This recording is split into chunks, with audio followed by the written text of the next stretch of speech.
Hello everyone, my name is Jheel Gupta. I did my NEET preparation from Akash Pitampura. In NEET 2024, I secured rank 1461. Currently, I am a second year MBBS student at Maulana Azad Medical College.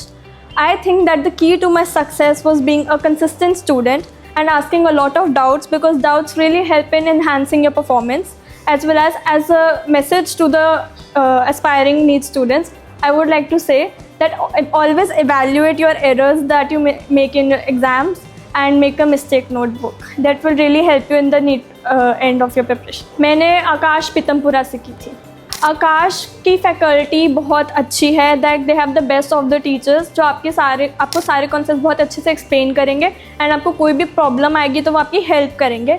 As well as आकाश के जो modules है वो बहुत ही comprehensive है, उनमें सारा जो theory है वो अच्छे से एक्सप्लेन्ड है and question bank is very extensive, जिसको आप बहुत अच्छे से प्रैक्टिस करोगे अगर तो आपको बहुत अश्योर्ड रिजल्ट्स हैं. सो आई चोज़ आकाश बिकॉज मेरे जो सीनियर्स हैं, मेरे रिलेटिव्स वगैरह ने मेरे को रिकमेंड किया था. They did their preparation from Akash, and one of the person I knew, she got into BMMC.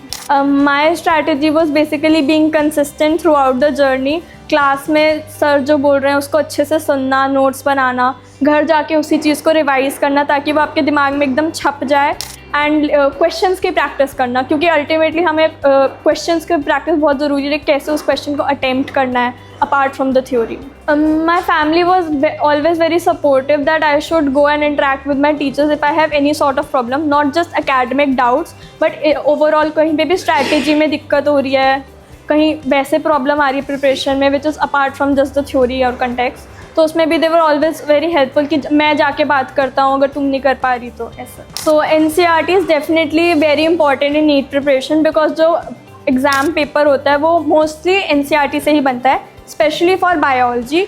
Even in physics and chemistry कई ऐसे थ्योरी पॉइंट्स होते हैं जो असर्शन रीजन क्वेश्चन के फॉर्म में आ जाते हैं, and sometimes they become a problem for you अगर आपने NCERT नहीं पढ़ी. सो अगर आप साइंस स्ट्रीम में तो जैसे देखो बोर्ड का सिलेबस एंड नीट का सिलेबस बहुत अलाइंड होता है, तो आपको बोर्ड्स के लिए अलग से प्रिपरेशन करने की ज़्यादा ज़रूरत नहीं है. आप जो नीट के लिए आपके नोट्स हैं, आप उन्हीं को अगर बोर्ड से पहले पढ़ लोगे तो आपका most of the syllabus is covered. बस कुछ थ्योरेटिकली लिखना आना चाहिए, उसके लिए आप जो और हेल्प बुक्स होती हैं उनको रेफ़र कर सकते हैं. एंड मैंने भी अपने टाइम में सिर्फ बोर्ड से 1 महीने पहले ही बोर्ड की प्रिपरेशन की थी, so it was not an issue. So my experience eight Akash was very memorable. I was very connected to all the teachers. I had lots of friends, so it always kept me very happy कि पढ़ाई एक तरफ है और stress नहीं होता था इस वजह से कभी. And as a academic journey it was very great for me. So I would advise the NEET aspirants to be consistent in their studies, ask doubts as many as possible, always be confident, never lose hope, because आप मेहनत करोगे तो आपको फल ज़रूर मिलेगा. And I would also tell you that एक आपको डाउट नोटबुक बना के रखनी चाहिए, which was advise to me by my teachers, and it helped a lot in the last days of my preparation. Thank you and best of luck to all the NEET aspirants.